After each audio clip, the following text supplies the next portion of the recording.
கணவன் மனைவி கட்டாயம் கேட்க வேண்டியது. யார் சிறந்த கணவன் மனைவி? அழைப்பு மணியின் ஓசையை கேட்டு கதவை திறந்தார் வசந்தின் அப்பா.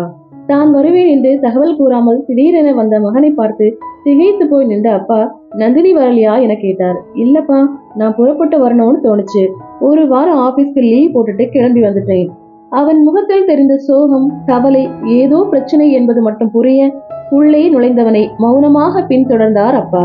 அப்பா, அம்மா எங்கப்பா? டாக்டர் கான்ஃபரன்ஸ்க்காக ஏற்காடு போயிருக்கா, நாளைக்கு வந்துடுவா. நீங்க ரிட்டையர்ட் ஆயிட்டீங்க, அம்மா இன்னும் வேலை பார்த்துட்டு இருக்காங்க.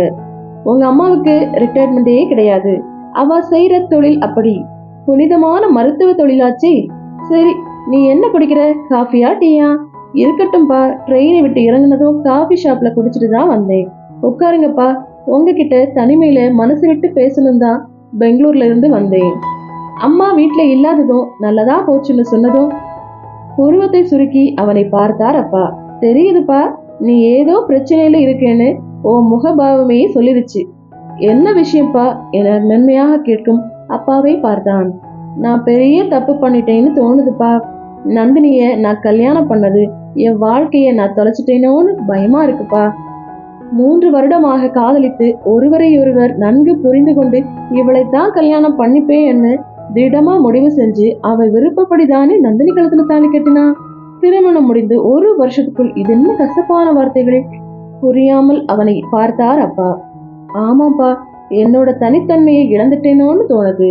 எல்லாமே அவ விருப்பப்படிதான் நடக்கணும்னு எதிர்பார்க்கிறா. தானும் சம்பாதிக்கிறோம்ங்கிற திமிர் அவ உடம்புலே ஊறி போயிருக்கு. வெளியே போறது வர்றது சமையல் எல்லாமே அவ விருப்பம்தான். அது மட்டும் இல்ல, நானும் வேலைக்கு போறவேன், நீங்களும் வீட்டிலே வேலைகளை பகிர்ந்துக்கணும்னு கட்டாயப்படுத்துறா. அவளோட போராடி தோத்து போட்டேனப்பா. எது பேசினாலும் அது விவாதமா மாறி சண்டையில தான் முடியுது. என்னோட ஒத்து போகிற எண்ணம் அவன் மனசுல துளி கூட இல்ல. பேசாம நல்லபடியா 2 பேரும் பிரிஞ்சிடுறதுதான் நல்லதுன்னு எங்களுக்கு தோணுது.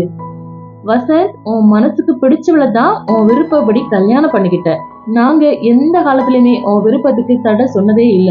இப்பவும் நான் உனக்கு புத்திமதி சொல்லணும்னு நினைக்கல. இது உன் மனசு சம்பந்தப்பட்ட விஷயம். அடுத்தவங்க சொல்லி அதை சரிப்படுத்தவே முடியாது. நீ புறப்பட்டு வந்ததும் நல்லதா போச்சு. தனிமைதான் நல்ல விதமா யோசிக்க வைக்கும். என்ன பொறுத்தவரை உன் மேலையும் நந்தினி மேலையும் எந்த தப்பும் இருக்கிறதா தோணல. எந்த முடிவுக்கும் உடனே வந்துடக்கூடாது வசந்த். யோசனை பண்ணி முடிவு பண்ணலாம் என்று கூறும்போது அம்மா வந்தாள். வசந்த், என்னடா இது, நீ மட்டும் புறப்பட்டு வந்திருக்க? நந்தினியை கூட்டிட்டு வரக்கூடாதா? அவளை பார்த்து நாளாச்சு. வேலை வேலைன்னு உடம்ப கெடுத்துக்கிறாளா? அடுத்த முறை அவசியம் அவளை கூட்டிட்டு வாப்பா. மருமகளை பற்றி ரேவதி விசாரிக்க மௌனமாக இருந்தான் வசந்த். இன்னைக்கு நான் ஹாஸ்பிட்டலுக்கு லீவ் போட்டிருக்கேன்டா. இன்னைக்கு சமையல் உன்னோட ஸ்பெஷல். ஃப்ரைட் ரைஸ், பன்னீர் பட்டர் மசாலா, ஓகேவா? கலகலப்பாக பேசும் அம்மாவை பார்த்தான். அம்மா எவ்வளவு நல்லவள். இந்த வயதிலும் சுறுசுறுப்பாக இயங்கி அடுத்தவர் மனம் கோணாமல் பேசும் அம்மா. உன்னிடம் நந்தினியை பிரிய போகிறேன் என்பதை எப்படி சொல்வேன் என மனம் தவித்தது. எங்கே வசந்த், அப்பாவை 1/2 மணி நேரமாக காணோம் என்று கேட்க, அதற்குள் அங்கு வந்தவர் மனைவியை புன்னகையுடன் ஏறிட்டார். எங்க போனீங்க? இன்னைக்கு நம்ம சமையல் மேனு என்ன தெரியுமா? ஃப்ரைட் ரைஸ் செய்ய போற. அம்மாவும் பிள்ளையும் பேசிட்டு இருக்கட்டுமேனு நான் தான் ஃப்ரிட்ஜ்ல இருந்து காய்கள் எடுத்து வெட்டி வச்சுட்டு வந்தேன். உங்களை பத்தி எனக்கு தெரியாதா? நானே உங்ககிட்ட இந்த உதவி கேட்கணும்னு நினைச்சேன்.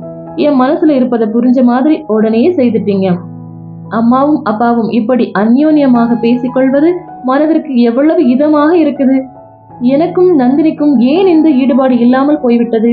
சாயந்தரம் அப்பா வாக்கிங் சென்றிருக்க தோட்டத்தில் அம்மாவுடன் காற்றாட அங்கிருந்த நாற்காலியில் உட்கார்ந்து கொண்டான். மகனை பார்த்து புன்னகைத்தவள், சொல்லு வசந்த், அப்புறம் உன் லைஃப் எப்படி போயிட்டு இருக்கு? நந்தினி என்ன சொல்றா? நான் ஒரு பைத்தியம். 3 வருஷமா ஒருத்தர் விரும்பி கல்யாணம் பண்ணிருக்கீங்க. நிச்சயம் உங்க வாழ்க்கை சந்தோஷமா போயிட்டு இருக்கோம்னு எனக்கு தெரியும். தேவையில்லாம கேக்குறேன். அது சரி, நீ மட்டும் வந்ததுக்கு நந்தினியையும் கூட்டிட்டு வந்திருந்தா மனசுக்கு எவ்வளவு நிறைவா இருந்திருக்கும். அம்மா, உன்கிட்ட ஒரு விஷயம் கேட்கணுமா? அப்பாவை பத்தி நீ என்ன நினைக்கிற?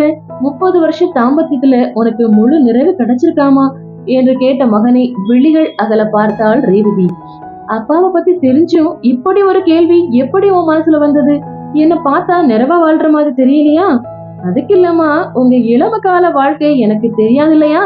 அந்த காலத்துல நடந்த சில சம்பவங்கள், மனசுக்கு நெருடலான விஷயங்கள், ஒருத்தருக்கு ஒருத்தர் கருத்து வேறுபாடு, இப்படி ஏதோ உன் வாழ்க்கையில நடந்ததா? அப்பா உன்கிட்ட எப்படி நடந்துகிட்டாருன்னு ஒரு ஆர்வத்துல கேட்டேன். புரியுது வசந்த். உனக்கு தெரியாத சில விஷயங்கள் எங்க வாழ்க்கையில நடந்திருக்கும்னு நினைக்கிற. அதையெல்லாம் எப்படி சமாளிச்சேன்னு கேட்க வர்ற, அப்படித்தானே? அந்த விஷயத்துல நான் ரொம்ப கொடுத்து வச்சவ வசந்த். உன் அப்பா மாதிரி ஒருத்தர் கணவனாக கிடைச்சதுக்கு நான் கொடுத்து வச்சிருக்கேன். எனக்கு கல்யாணம் ஆனப்ப 18 வயசு. எனக்கு படிப்பின் மேல இருக்கிற ஆர்வத்தை பார்த்து உங்க அப்பா தான் என்ன மெடிக்கல் காலேஜ்ல சேர்த்து படிக்க வச்சாரு. என் முன்னேற்றத்தை பார்த்து உண்மையாவே சந்தோஷப்பட்டாரு. கடைசி வருஷம் படிப்பு முடியும் சமயத்துல தான் நீ பிறந்த. உன்னை நான் வளர்த்தேன்னு சொல்றதை விட இரவு பகலா கண் விழிச்சு அவர்தான் உன்னை வளர்த்தான்னு சொல்லணும். ரேவதி, நீ ராத்திரியில கண் முழிக்க வேண்டாம். குழந்தை அழுதா நான் பாத்துக்கிறேன். படிச்சுக்கிட்டு வீட்டு வேலையும் பார்த்து சிரமப்படாத. ராத்திரி நல்ல தூக்கம் இல்லாட்டி உடம்பு கெட்டுடும். நீ ரெஸ்ட் எடு ரேவதி என்பார். உங்க அப்பாவின் அன்பான வார்த்தைகள் எனக்கு நிறைய தைரியத்தையும் ஊக்கத்தையும் கொடுத்துச்சு. இன்னைக்கு சொசைட்டில நான் ஒரு நல்ல டாக்டர்னு பேர் வாங்கினதுக்கு காரணம் உங்க அப்பா தான். கணவன் மனைவிங்கிறது வெறும் 3 முடிச்சுல ஏற்பட்ட பந்தம் மட்டும் இல்லப்பா. அதையும் தாண்டி உள்ளுணர்வோடு ஒருத்தரை ஒருத்தர் மனசார ஏத்துக்கணும். அவரவர் நிறை குறைகளோடு வாழறதுதான் உண்மையான தாம்பத்தியம். நீ 4 வயது சிறுவனாக இருந்த போது ஆபீஸில் நடந்த கையாடல்ல வேண்டாதவங்க உங்க அப்பாவை இழுத்து விட 1 வருஷம் வேலையை இழந்துட்டு அவர் வீட்டுல இருந்தப்ப என் சேலை துணிமணிகள் கூட துவைச்சு போட்டிருக்காரு தெரியுமா?